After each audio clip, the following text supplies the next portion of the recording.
Bienvenue dans le débat sur France 24 consacré à la contre-offensive ukrainienne au sud et à l'est de l'Ukraine. Les manœuvres ukrainiennes bousculent les forces russes sur plusieurs fronts. Ils avancent dans le sud avec une ligne de front le long de la rive du Dniepr. Au nord-est, la quasi-totalité maintenant de la région de Kharkiv apparaît désormais sous contrôle ukrainien. Elle ouvre donc la voie vers Lougansk. Depuis samedi, les Ukrainiens ont repris Liman, reprise qui a entraîné de lourdes pertes côté russe. Vladimir Poutine a de son côté signé la loi actant l'annexion des 4 régions de Donetsk, Louhansk, Kherson et Zaporijjia, des territoires qui resteraient russes pour toujours, selon son porte-parole. La Russie a également annoncé qu'elle s'appropriait la centrale nucléaire de Zaporijjia.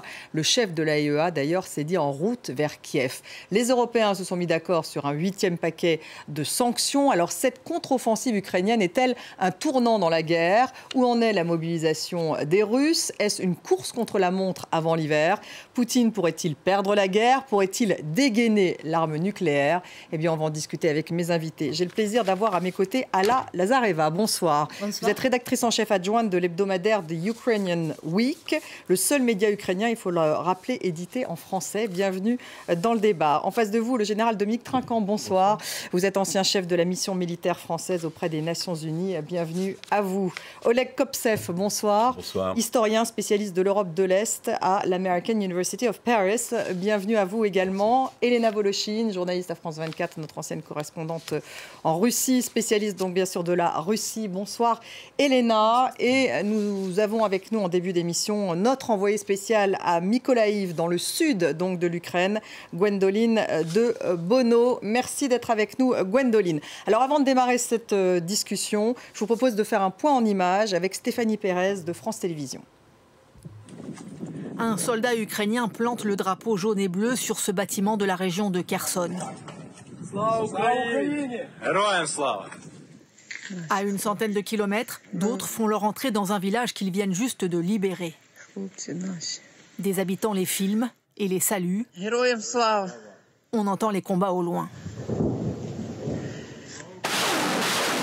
La contre-offensive ukrainienne dans le sud et l'est du pays s'accélère grâce au soutien militaire américain. Les lignes bougent de plus en plus vite. Dans un discours conquérant hier soir, le président Zelensky revendique ses succès. L'armée ukrainienne réalise des avancées assez rapides et puissantes dans le sud et l'est de notre pays. Des dizaines de localités ont été reprises cette semaine aux Russes.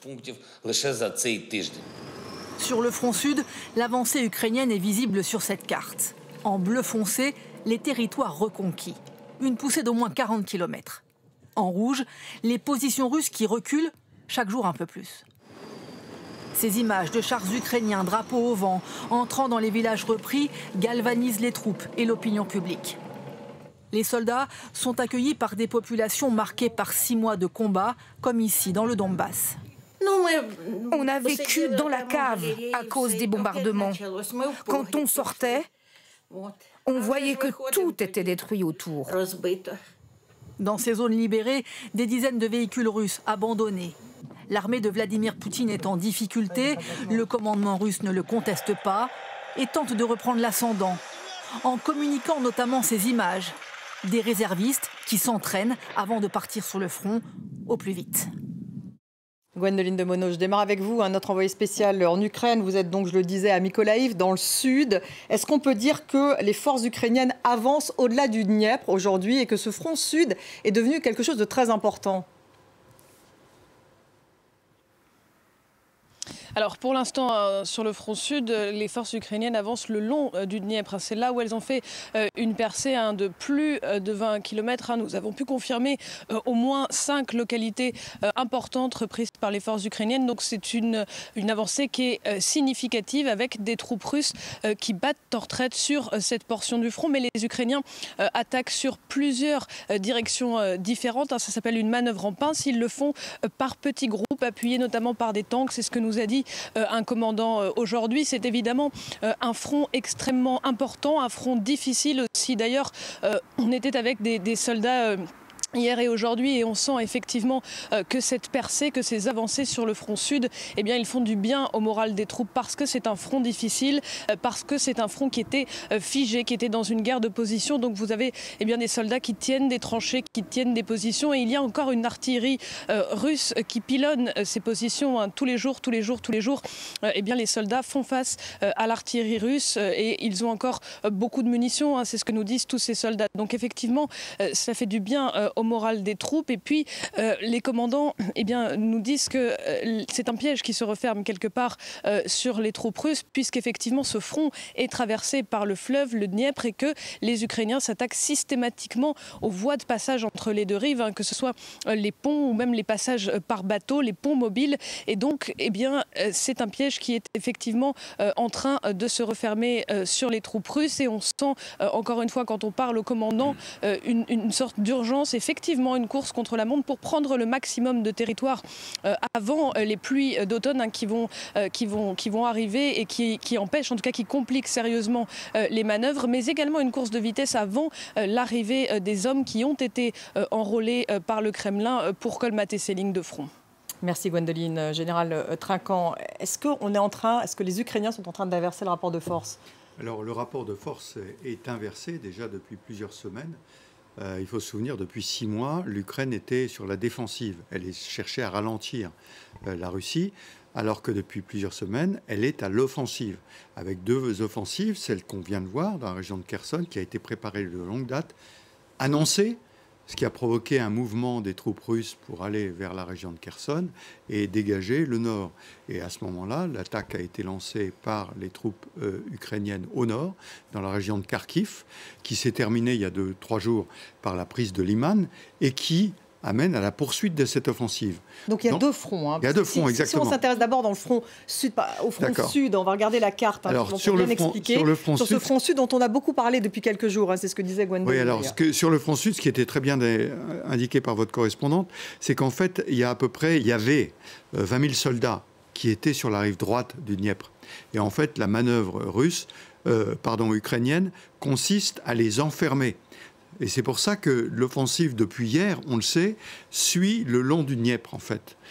Elle avance de façon à fixer, c'est une vieille tactique militaire du plus bas niveau, fixer, déborder. Donc on fixe les gens à l'ouest et on les déborde par le nord en descendant le long du Dniepr. Le but ayant été préparé avant, c'est-à-dire la rupture des lignes d'approvisionnement de ces troupes à l'intérieur. Et ces troupes ont d'ailleurs demandé au président, à pouvoir quitter Kherson, à repartir. Et c'est le président, se replier. C'est le président Poutine lui-même qui a dit non, vous combattez là. C'est un peu leur Stalingrad, si vous voulez, d'une certaine façon. Stalingrad à la Zavera, on pourrait dire ça. En fait, il y a vraiment une inversion effectivement du rapport de force aujourd'hui en faveur des Ukrainiens.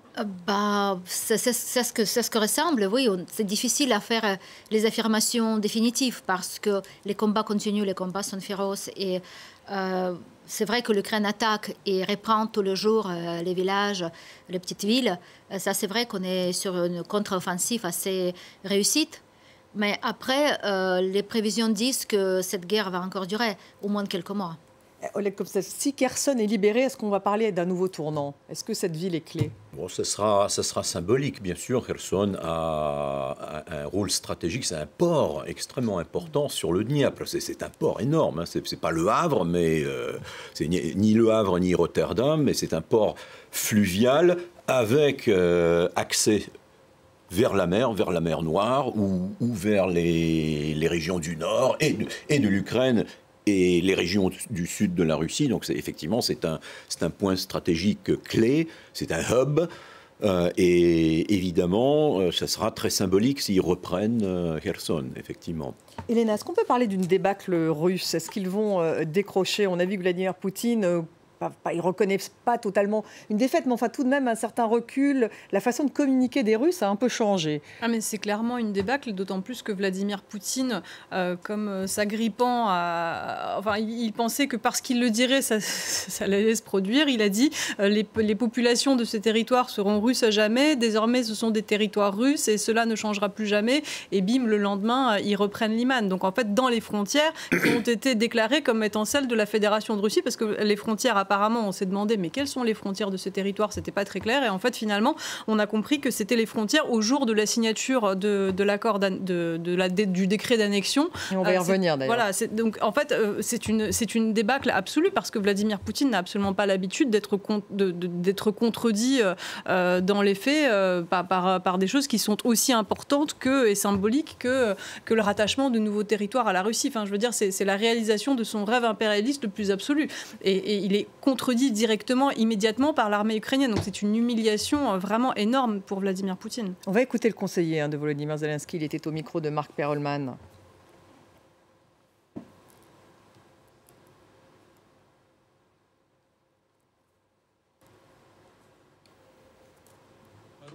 Nous avons plusieurs activités de contre-offensive sur différentes directions, sur Donetsk, sur Lugansk, sur Kharkov. Un petit territoire, il reste quelques pourcentages de la région de Kharkov qu'on va libérer. Et après, donc, on sort sur la région de Lugansk. En ce qui concerne la région de Kherson, nous avons 4 particularités de notre contre-offensive. Nous frappons tout d'abord les infrastructures d'état-major russe et nous cassons aussi les arrières russes. C'est pour ça que leur résistance est affaiblie. C'est comme ça que leur résistance est affaiblie. En même temps, nous frappons sur différentes directions, ce qui dissipe l'attention des Russes, dissipe les troupes russes parce qu'ils n'ont pas assez de réserves, ils ne savent pas comment les déployer mieux. Nous avons vu déjà qu'il y a le contingent déjà très mal préparé, un contingent mal préparé, parce que les professionnels dans lesquels ils ont investi beaucoup, il y en a presque plus maintenant sur le terrain. Et donc, 4e chose, grâce à la destruction de l'infrastructure de l'armée russe, de leur logistique, ils sont beaucoup moins efficaces en ce qui concerne leur contre-feu. On parle bien de la destruction des infrastructures, hein. C'est un petit peu ça la stratégie. Oui, c'est ce que j'expliquais à propos de la logistique, effectivement, qui est cassée. Et le fait d'attaquer sur 4 axes dans la région de Kherson, qui est justement la manœuvre de fixation des troupes, pour les retenir là et pouvoir les contourner et les attaquer ailleurs. Alors, il parle du nord aussi. Hein. Oui. On va regarder aussi une carte parce qu'il y a ce front sud et puis il y avait ce front, il y a toujours ce front au nord-est, hein, puisque cette ville de Liman, dont on parle beaucoup, est tombée aux mains, a été reprise par les Ukrainiens samedi dernier. Et ça a entraîné manifestement, d'après ce qu'on entend, de lourdes pertes côté russe. C'est le cas Oui, alors là, la manœuvre est la même. Ça a été un encerclement de Liman avec les troupes russes qui voulaient partir, qui ont fini par partir d'ailleurs, une partie, mais il y a eu tout de même... Ils ont abandonné énormément d'armements, de munitions, voire même des blessés et des morts qu'ils ont laissés sur place. Et cette offensive, vous savez, c'est le problème de la dynamique de la victoire pour les Ukrainiens. Il y a une dynamique de la victoire. Est-ce que ça entraîne une dynamique de la défaite russe ? On va le mesurer dans quelques jours. Mais, on ne peut pas le savoir pour l'instant. On ne peut pas parler de dynamique de la défaite russe. Enfin, on le mesure tous les jours, si vous voulez. Donc, tous les jours, on pourra dire oui, ça progresse et ça peut très bien s'arrêter 48 heures après. Mais pour l'instant, il y a cette dynamique de la victoire parce que ce sont des forces qui ont été bien préparées, la manœuvre a été bien montée et ce ne sont pas les forces qui combattaient au départ, ce sont des forces qui ont été préparées derrière pour être des troupes d'assaut, si j'ose dire. Et elles étaient équipées en particulier avec des ponts pour pouvoir franchir les rivières de façon à ne pas perdre de temps. Parce que ce qui se passe souvent, c'est que les troupes prennent, puis sont arrêtées par les rivières, par les champs de mines, etc. Là, ils ont fait du franchissement très rapidement, et donc ils continuent. L'objectif, en fait, c'est d'aller plus vite que la capacité des Russes à réagir. Et comme on sait que le système russe est très rigide, qu'il monte quasiment au Kremlin pour prendre des décisions... Il disait qu'il n'y a plus de professionnels sur le terrain. C'est ce que disait le conseiller de Zelensky. Il n'y a plus de professionnels russes sur le terrain. Oui, mais même l'armée russe va demander au Kremlin ses ordres. Alors que l'armée ukrainienne, c'est la subsidiarité. Les chefs sur le terrain sont capables de prendre des décisions, d'initiative et donc d'aller très vite. Ça, je crois que c'est un point essentiel, ça, c'est toute la structure du commandement qui est complètement différente chez les Ukrainiens et qui est beaucoup plus efficace parce que un sergent ukrainien peut prendre une initiative s'il voit l'opportunité. Il a le droit de le faire, il a été entraîné comme ça. C'est une méthode américaine d'ailleurs. Alors qu'un colonel russe, il doit téléphoner au général, qui doit téléphoner au Kremlin pour demander la permission de prendre telle ou telle décision. C'est la grande différence. Et les troupes ukrainiens sont en fait beaucoup plus mobiles et du coup beaucoup plus efficaces. Est-ce que l'aide américaine est fondamentale à Lazareva? Elle est importante, bien entendu, mais c'est quand même les gens qui combattent. Bien sûr que sans armes, c'est très difficile d'avancer ni de se défendre, ça se vient de soi. Mais c'est aussi... On parle des canons Howitzer, c'est ça? Parce que j'ai vu qu'il y avait aussi une nouvelle... Oui, tout à fait. Mais il y a aussi d'ailleurs les Césars français qui marchent très bien. J'ai les très bons échos des lignes de front de mes amis qui combattent. Et justement, l'écho que vous avez de leur côté, est-ce qu'ils ont effectivement encore le moral? Est-ce que ces contre-offensives, comme le disait Gwendoline de Bono, leur font qu'ils gardent le moral? Ils ont l'impression qu'ils vont gagner? Personne ne doute en fait. Je pense que selon les sondages, il y a 92% des Ukrainiens sont persuadés qu'on va gagner cette guerre. On ne sait pas quand, on ne sait pas combien ça nous coûtera en vie humaine. Donc voilà, mais sinon, les troupes, oui, ils sont très motivés. Il y a beaucoup de gens autour de moi, il y a plein de gens qui sont partis, qui n'étaient jamais militaires dans le passé, qui étaient journalistes, qui étaient ingénieurs, ce que vous voulez, et qui ne pouvaient pas faire autrement. Donc, Et ils continuent donc à avoir foi. Oui. Et Elena Voloshin, vous aussi, je sais que vous avez des contacts sur le terrain. Ils ont toujours foi en la victoire. Cette contre-offensive leur rapporte un peu de... Côté ukrainien, c'est sûr. Moi, je rentre d'Ukraine et j'ai pas rencontré une seule personne en Ukraine qui ne m'a pas dit mais c'est complètement évident, on va gagner la guerre. Enfin, pour eux, c'est juste une évidence, c'est juste une question. C'est finalement une modalité de gagner la guerre. Ils en sont absolument persuadés. Ça vous a surpris, non, tout de même? Parce que lorsqu'on le regarde avec le recul, la bataille est rude. C'est-à-dire que de l'extérieur, on a toujours eu l'impression que c'est David contre Goliath. Donc c'est ce qui est surprenant, c'est effectivement cette assurance des Ukrainiens que la victoire est à eux, que tout va bien se passer. Alors évidemment, avec des pertes terribles, le pays est en souffrance, c'est une tragédie pour l'Ukraine. Mais disons qu'ils assument pleinement ce sacrifice et ce sacrifice ne vaut que la victoire. Il n'y a pas d'autre issue possible pour les Ukrainiens.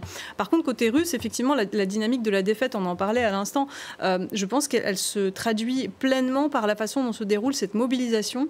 C'est-à-dire qu'on tente, du point de vue de la communication au Kremlin, de garder toujours cette structure, cette assurance qu'on maîtrise la situation, etc. Par exemple, Vladimir Poutine annonçait la mobilisation de 300 000 réservistes expérimentés, de gens qui sont entraînés, qui ont déjà combattu, etc., pour les envoyer au front en tant que professionnels. Ce que l'on voit dans les faits et dans la réalité, c'est qu'il y a une réelle panique. Chaque région fait du zèle pour envoyer le plus d'hommes possible. Ils envoient des gens qui ne passent pas les commissions médicales, il n'y a pas d'entraînement, ils sont envoyés directement au front. Il y a toutes ces images qui circulent d'hommes qui se font casser les jambes, etc., pour pas y aller. Donc ça, c'est vraiment, c'est clairement quelque chose qui montre le désarroi, la débâcle. Alors qu'eux communiquent sur le fait justement qu'ils ont déjà mobilisé 200 000 personnes. C'est le communiqué du Kremlin aujourd'hui. C'est un échec. 200 000. Quand on dit qu'on va mobiliser 300 000 et qu'on en a 200 000, déjà, c'est quelque chose qui va pas. Non, mais 2 semaines, c'est une question de temps. Je pense que c'était annoncé, comme on a réussi en 2 semaines à mobiliser 200 000 personnes. En réalité, je pense que ces chiffres sont tout aussi fictifs que l'objectif de dénazifier l'Ukraine. Ce sont juste des effets d'annonce. Non, mais pardonnez-moi. Quand on fait de la mobilisation, si on annonce 300 000, 48 heures après, on a 300 000. Et là, le fait que 15 jours après, on annonce 200 000, ça veut dire que cette mobilisation n'a pas été préparée et qu'ils trouvent des palliatifs. Et comme vous le dites, ils annoncent 200 000, on n'en sait rien. Mais de toute façon, c'est un échec, c'est clair. La mobilisation, le système russe a changé en 2008. Et il n'y a jamais eu de répétition de la mobilisation depuis. Et donc là, on voit que c'est de l'improvisation. Et donc, avec ce que vous dites, c'est-à-dire qu'on est obligé d'envoyer les gens au front directement. L'inverse, c'est l'Ukraine qui a mobilisé dès le début de la guerre et qui donc a préparé, entraîné ses troupes et qui peut les envoyer en unités constituées. Alors que là, on envoie des soldats rejoindre des unités parce qu'il manque de soldats, tout bêtement. En tout cas, une chose qui n'a pas été improvisée, c'est l'annonce et ce décret signé aujourd'hui par Vladimir Poutine qui a finalisé l'annexion des 4 régions ukrainiennes, donc après ces fameux référendums simulacres, on dit ici, les régions de Donetsk, Louhansk, Kherson et Zaporizhzhia qui entrent donc, avec ce décret de Vladimir Poutine, dans la Fédération de Russie. Le Kremlin a aussi d'ailleurs promis de récupérer les territoires perdus récemment par Moscou. Là, je cite Vladimir Poutine, on va l'écouter. Le ministère de la Défense a signalé qu'un certain nombre de catégories de nos citoyens n'ont pas besoin d'être enregistrés dans le cadre de l'effort de mobilisation et les a répertoriés Nous avons donc dû apporter des ajustements à ce document en conséquence. J'ai déjà publié un décret aujourd'hui, il a déjà été signé, qui fait ces mêmes ajustements. Alla Lazareva, est-ce que ça change quelque chose pour les Ukrainiens, ces référendums derrière cette annexion par justement Vladimir Poutine de ces 4 provinces? Rien du tout. Juridiquement, ça vaut absolument rien, exactement comme l'annexion de la Crimée. Et de facto aussi, l'armée ukrainienne, sans écouter Poutine ni faire attention à tout ce qu'il dit, continue d'avancer sûrement. Donc Liman a été pris, les autres petits villages autour aussi. La contre-offensive au sud continue. Donc non, pour nous, ça change absolument rien. Est-ce qu'il y a justement une problématique de frontières tout de même, Oleg Kopsev, en tout cas, qui aimerait bien faire jouer Vladimir Poutine? Alors il n'a pas parlé de frontières très rigides, puisqu'on le sait, donc il y a des contre-offensives ukrainiennes au sein de tous ces oblasts, me semble-t-il, y compris à Donetsk d'ailleurs. Comment va-t-il définir exactement donc, ce qui devient en fait russe, à ses yeux en tout cas? Est-ce qu'il le sait lui-même? Comme vous dites, c'est l'improvisation. Et non seulement c'est l'improvisation, mais c'est l'improvisation dans une paillaille noire.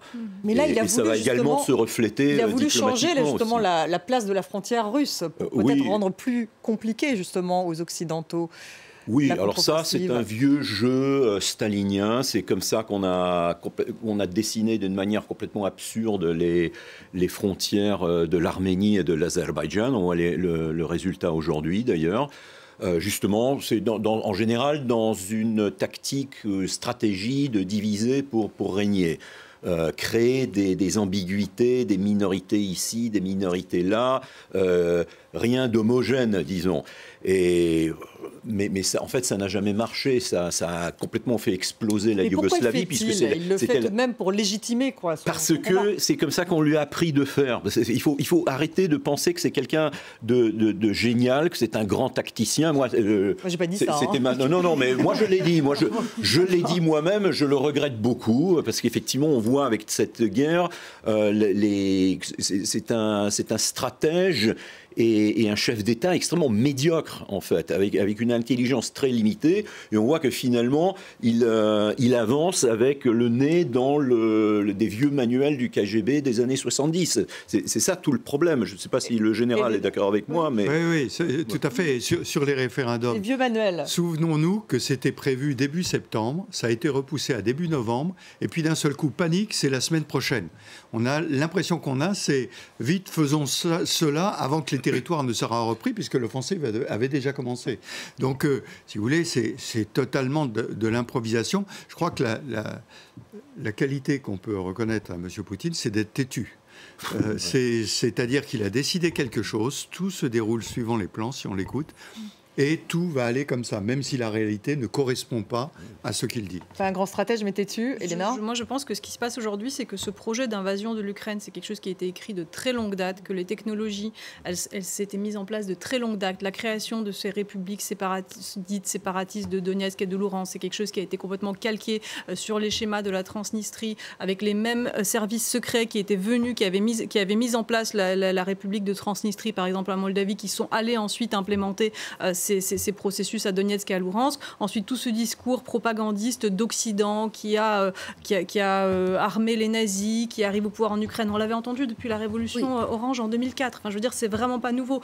Ce discours de la grande Russie qui doit rejouer la grande guerre patriotique, etc. Donc, en fait, quand on regarde entre les lignes, on l'avait juste pas vu venir. Le discours de Munich, ce qu'il a répété au moment de l'annexion, mais en plus agressif, là, vous mettez en plus une continuité exacerbé. dans le discours. Oui, mais je pense qu'il y avait un plan. Aujourd'hui, le problème, c'est que ce plan qu'il a peut-être construit depuis 20 ans, depuis qu'il est parti de Dresde, je n'en sais rien, enfin en tout cas depuis très longtemps, Vladimir Poutine, depuis qu'il n'est plus à la tête du KGB et du FSB, je pense qu'aujourd'hui, simplement, ça ne marche pas. D'où cette improvisation. C'est la première fois, en fait, peut-être, que Vladimir Poutine est forcé d'improviser dans un plan impérialiste qu'il a de très longue date, et c'est pour ça qu'on assiste, en fait, à cette débâcle et à ce tâtonnement et à ces défaites, parce que finalement, ça ne marche pas du tout comme prévu, alors que même que c'était un rêve de très très longue date et prévu de très très longue date.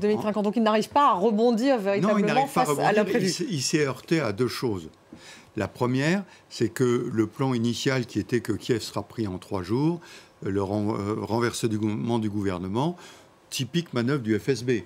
Ça pouvait... il pensait que ça marchait. Ça n'a pas marché. Et il s'est tout de suite heurté à le courage et à la lutte ukrainienne. La deuxième chose, c'est que l'Ukraine est totalement soutenue par l'Occident. Et là, d'un seul coup, il a affaire à un gros morceau quand même. Et si on ajoute l'incapacité de la Russie, de l'armée russe à progresser, eh ben, ça fait complètement exploser tout ce à quoi ils pouvaient prétendre. Cette incapacité de l'armée russe, ça vous avait même vous-même surpris, non? Parce qu'en fait, on parlait beaucoup de la puissance de l'armée russe. Mais bien sûr, mais on joue toujours à se faire peur. Je me souviens, dans les années 90, avant 1990, je faisais les plans d'engagement du 2e corps d'armée. On pensait que la trouée de Fulda, il percerait, il n'y aurait pas de problème et tout. Et quand on a découvert les archives après la chute du mur des Russes, on s'apercevait qu'ils avaient très peur de nous. Donc, si vous voulez, on joue un peu à se faire peur dans ces choses-là. Mais le problème, c'est que tant que vous n'êtes pas à combattre, la réalité, vous ne la connaissez pas vraiment. Et donc, là, ce qui s'ajoute à la mauvaise préparation de l'armée russe, tout à fait l'œuvre de Shoigu, le favori du président Poutine, hein. C'est-à-dire qu'il y a de l'équipement qui n'a pas été fourni parce que ça s'est envolé, 25% à peu près des finances, mais aussi, ce qu'il n'a pas réalisé, c'est le changement de la société russe. Il revient toujours à la grande guerre patriotique.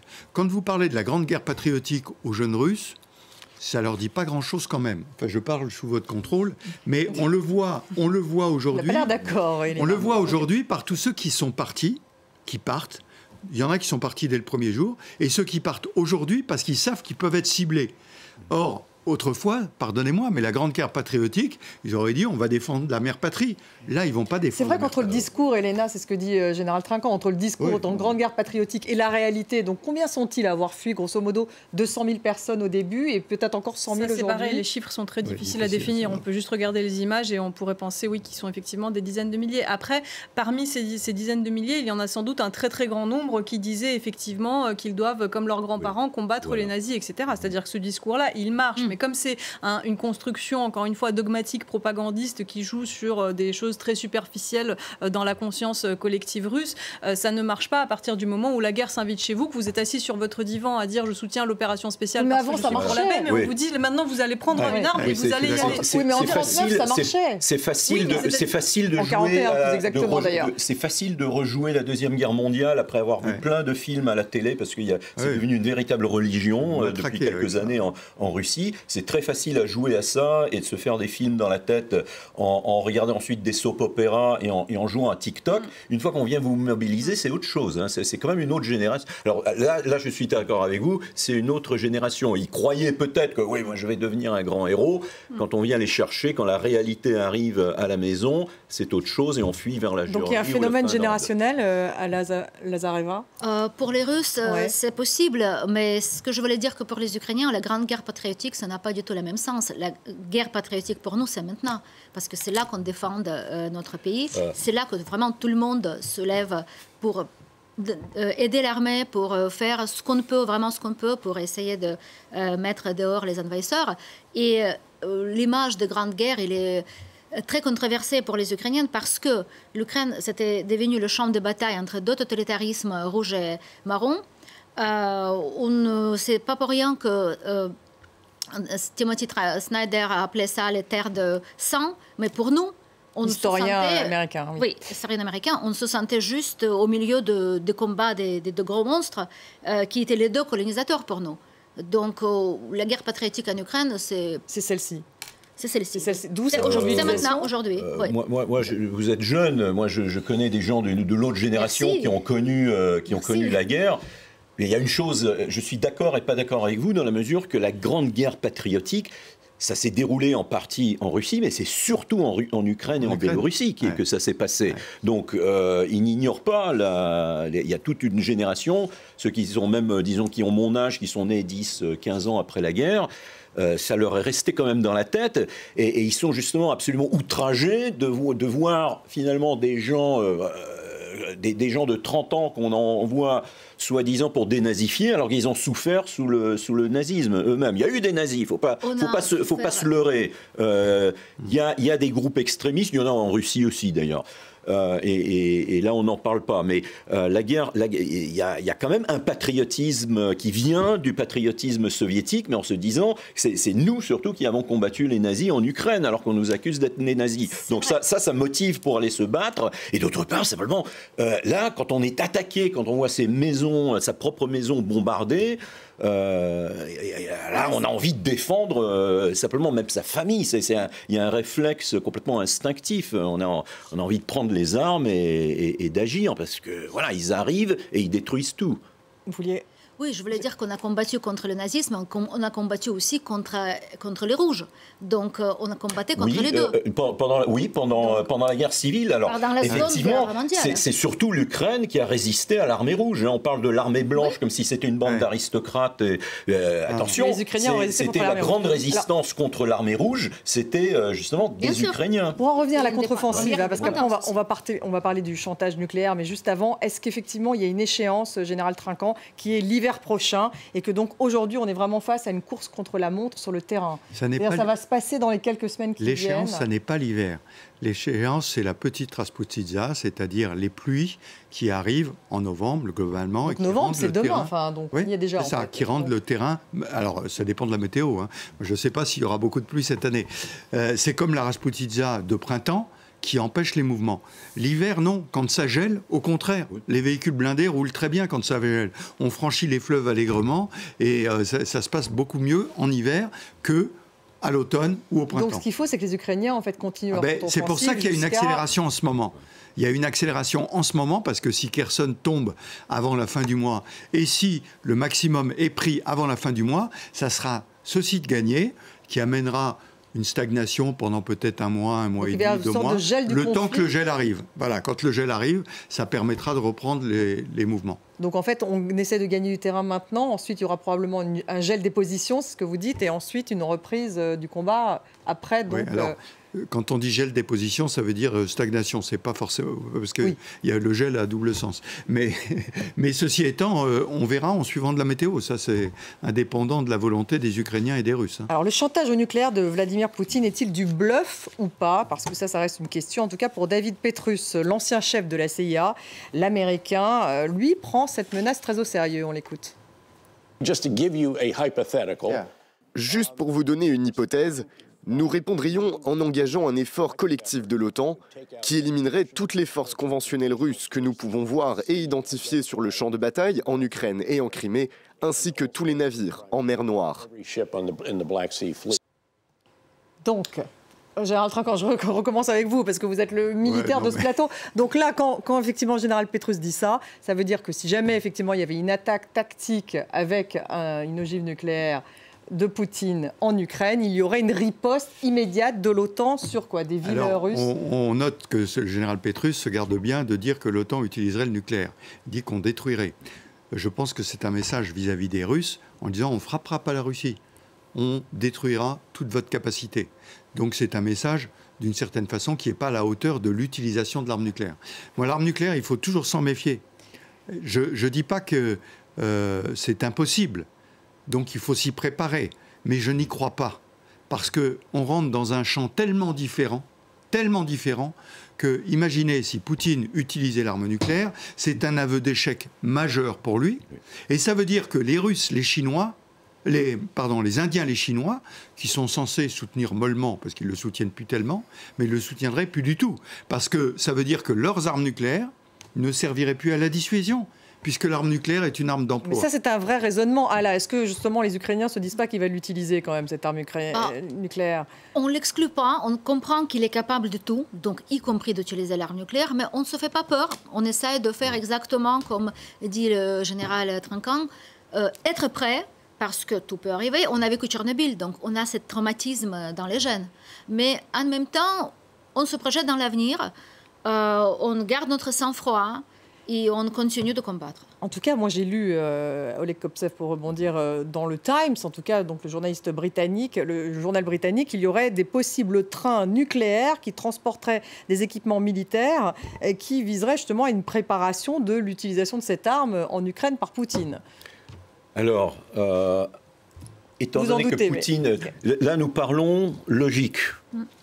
il y a beaucoup de moyens qu'ont peut-être secrètement exprimé les Américains directement au Kremlin pour les menacer au cas où Poutine utiliserait soit des armes, probablement pas des armes nucléaires stratégiques, mais des armes nucléaires tactiques. Ils pourraient, par exemple, ils l'ont peut-être déjà menacé. Alors il y avait peut-être une allusion, la Pétréus y a peut-être fait allusion. Il se pourrait que si Poutine appuie sur le bouton, on coule toute la flotte de la Baltique, peut-être de la mer Noire, et pourquoi pas la flotte du Pacifique. Déjà, ils pourraient faire cela, au lieu de même lancer des armes nucléaires. Mais attention, il y a le général Clark, qui, il y a quelques heures ou il y a quelques jours, a également déclaré: on ne peut pas non plus se baser sur ce qui est logique et sur ce qu'on aurait envie qu'il se passe. Il faut également se préparer au pire. Ça, oui, ça, c'est un scénario que personne ne souhaite. Oui, mais nous ne le souhaitons pas, mais ce serait illogique pour Poutine de le faire. Mais malheureusement, toute cette guerre est illogique de toute manière. Et j'aurais jamais dû commencer cette guerre s'il avait un minimum de compréhension de la société ukrainienne qui aurait tant résisté. Il pensait qu'il allait rentrer à Prague, rentrer à Kiev comme on est rentré à Prague en 68. C'est ça qu'il s'imaginait. Ou alors un peu de combat comme en Hongrie en 1956. Donc comme ce n'est pas quelqu'un qui raisonne de manière intelligente et toujours... c'est un mauvais joueur d'échecs finalement. C'est un joueur d'échecs, mais un mauvais joueur d'échecs, et il peut être poussé au pire. Alors surtout s'il y a des problèmes psychologiques, s'il est mourant, ou quoi, il peut y avoir une dérive à la Jim Jones. D'autant plus qu'il y a des idéologues, et notamment parmi les dirigeants religieux, qui nous parlent en fait d'holocauste apocalyptique, où finalement ça serait très bien parce que ça sacrifierait le surplus d'humanité hier. Alors il y a un mélange d'idéologie islamiste, un mélange de malthusianisme. Enfin, il y a 3-4 idéologies extrémistes qui se mélangent. Mais si ça parvient au mauvais moment à l'oreille de Poutine, eh bien il faut être prêt à ce qu'il fasse une bêtise, à ce qu'il fasse quelque chose d'illogique. D'où la riposte donc prévue a priori de l'OTAN. Elena, vous me disiez, vous, qu'on distribue quand même des pastilles d'iode. Enfin bon, on parle de catastrophe nucléaire. L'occupation de la centrale nucléaire de Zaporijia. Voilà, parce que ça c'est un sujet aussi. En parlant, il y a effectivement l'utilisation donc des ogives tactiques possibles. Et puis il y a cette centrale nucléaire. Aujourd'hui, Vladimir Poutine a dit que c'était russe, puisqu'en fait il a annexé Zaporijia. Qu'est-ce que ça veut dire? Là aussi, il pourrait y avoir d'abord un accident nucléaire, on ne peut pas l'exclure. Et en plus, est-ce qu'ils vont utiliser cette centrale nucléaire maintenant pour peut-être livrer de l'électricité, dévier justement l'électricité qui est livrée aux Ukrainiens et aller la dévier vers la Crimée, par exemple, qui est occupée par les Russes? Moi, sur ce sujet-là, je rejoins l'argument de l'irrationalité totale. Et il y a un certain nombre d'éléments très inquiétants dans le discours russe. D'abord, le fait qu'ils ont clairement annoncé le fait que si l'Ukraine poursuit sa contre-offensive sur ces territoires qui sont désormais déclarés comme étant ceux de la Fédération de Russie, la Russie percevrait cela comme une agression envers son pays. Donc en fait, c'est un peu la prophétie auto-réalisatrice qui finit par s'auto-justifier. C'est-à-dire qu'il avait déclaré dès le départ que la Russie était agressée, etc. Et aujourd'hui, en annexant ces territoires, il rend cette situation fictive réelle. Ensuite, dans la doctrine nucléaire russe, ce qui justifierait l'emploi de l'arme nucléaire par la Russie serait que le territoire russe et la Russie serait menacée dans son existence. Or, dans son discours qui est de plus en plus agressif et de plus en plus irrationnel justement à Vladimir Poutine, parce que si vous avez écouté sa tirade le jour où il annonçait l'annexion de ces régions, c'était extrêmement... C'était terrifiant d'irrationalité en fait. C'est-à-dire que c'était un discours qui n'avait ni queue ni tête du début à la fin, où il mélangeait absolument tout, où il renversait l'histoire, où il disait que l'Occident avait drogué des peuples entiers. Enfin voilà, c'était vraiment... Et on se dit aujourd'hui, il a le doigt sur le bouton nucléaire et il n'arrête pas de dire en fait que, et la propagande russe n'arrête pas de marteler, qu'il n'y a pas de retour en arrière possible, que nous devons gagner parce que sinon nous disparaîtrons et nous serons détruits. Or, Vladimir Poutine personnalise jusqu'à l'extrême lui-même étant la Russie. Pour lui, la Russie n'existe pas sans lui, n'existe pas sans son régime. À partir du moment où son régime est menacé, pour lui, il peut même dire que l'existence même de la Russie est menacée, allant jusqu'à peut-être donc vous ne l'excluez pas, je ne l'exclus pas. Dominique Trinquant. Plusieurs remarques. La première remarque, c'est que les généraux américains qui s'expriment ne sont plus en activité. Oui, c'est sûr. Mais... Bon, c'est comme moi. Le général à la retraite. Je peux toujours dire qu'on va faire ceci, cela. Ça n'engage absolument pas. On se dit qu'il est bien renseigné, mais bon. Oui, non, mais ils sont bien renseignés. Attendez, c'était des généraux de très haut niveau, donc ils sont bien renseignés. Deuxième point, le chef d'état-major américain dit toujours qu'il parle au chef d'état-major russe. Ils se parlent. Et donc les avertissements dont vous parliez, ils passent ces avertissements en disant aux Russes, attention à ce que vous alliez les faire, etc. De l'autre côté, du côté russe, pardonnez-moi, mais je trouve que l'image du président Poutine, le doigt sur le bouton, est fausse. L'armement nucléaire, ça veut dire qu'il prend une décision, pas seul, et ensuite, il faut le mettre en œuvre. Je rappelle juste un petit incident. Pendant la crise de Cuba, l'ordre avait été donné d'envoyer une torpille nucléaire dans un sous-marin russe. Et c'est le sous-marinier qui n'a pas envoyé la torpille nucléaire. Donc, ça veut dire qu'il y a toute la chaîne. Et donc, si vous voulez, le régime... Donc le reste de la chaîne serait plus raisonnable que le maître du Kremlin sur le sous-marinier. Dans le raisonnement qu'on a avec le président Poutine, le problème, c'est que le régime tomberait. Mais il y a plein de gens autour de Poutine qui n'ont pas envie que le régime tombe. Et donc qui n'ont pas envie que Poutine aille jusqu'à ce point-là, parce que ça serait la chute du régime. C'est ça que vous dites, en fait. S'il utilisait le nucléaire, ça serait la chute de Poutine, en fait. Oui, parce qu'il y aurait le problème, est-ce qu'il s'en rend compte? C'est ça le problème. Et qui mais que lui ne s'en rend pas compte. Oui, mais qui est son entourage? Est-ce qu'ils sont tellement plus intelligents que lui? Non, mais il ne s'agit pas d'intelligence, il s'agit de fou ou pas fou. Hein, Son ministre de la Défense, par exemple, il obéit au maître. Oui, Shoigu, bien évidemment, il ne vit que par le maître. Mais les armées, par exemple, on parle d'armement tactique. Ce sont les trois personnes qui ont les codes nucléaires. On parle d'armement tactique. L'armement tactique, ce sont les armées qui le mettent en œuvre. Donc il n'y a pas seulement ces trois personnes dont ils transmettent l'ordre et ensuite l'ordre doit être effectivement exécuté. Voilà. Alors on peut miser sur la mutinerie de bas étage à ce moment-là. Bas étage, je ne sais pas. En général, je suis tout à fait d'accord avec vous. C'est probablement ce qui va... C'est probablement ce qui nous protégera effectivement d'une guerre nucléaire, même tactique. Mais il y a trop d'éléments instables et imprévus pour se rassurer complètement. Mais il ne s'agit pas de rassurer, je reprendrai les paroles du pape, n'ayez pas peur, il joue avec nos nerfs. La guerre est un affrontement de volonté. Oui. Donc il pousse la volonté jusqu'au bout. Et si vous écoutez bien en France, vous avez un certain nombre de gens qui disent... Nucléaire, attendez, pourquoi on soutient l'Ukraine? On va quand même pas mourir à cause de l'Ukraine. Mais oui, mais il ne faut pas se dégonfler. Vous avez tout compris. Mais il faut se préparer. Je n'ai pas dit qu'il ne fallait pas se préparer. J'ai dit simplement qu'il faut avoir la volonté, à hauteur du président Poutine, pour dire, vous voulez l'utiliser? Nous, on l'utilise. Je vous rappelle qu'aujourd'hui, nos sous-marins nucléaires, les 3, sont à la mer. C'est jamais arrivé avant. Donc on se prépare et on se met au bon niveau. Le mot de la fin, peut-être une minute justement sur cette menace nucléaire et l'effet qu'elle peut avoir sur les Ukrainiens. Je viens de dire que les Ukrainiens, ils imaginent que ça peut arriver, mais encore une fois, on ne se fait pas peur du tout. Donc on garde notre sang-froid et on se dit qu'il faut, si ça arrive, mais pour l'instant, on continue de combattre, on continue à faire tout ce qu'on a à faire maintenant. Avec l'espoir de gagner. Avec les certitudes qu'on va gagner. La certitude qu'on va gagner. Bon, merci beaucoup en tout cas Alla Lazario d'avoir été avec nous. Merci Elena Voloshin, merci Dominique Trinquant, général Dominique Trinquant. Merci Oleg Kopsev d'avoir été avec nous. Merci à notre envoyé spécial Gwendoline de Bono qui se trouve toujours donc dans le sud de l'Ukraine. À très bientôt Gwendoline sur nos antennes et merci à vous tous de nous avoir suivis. Vous restez avec nous sur France 24.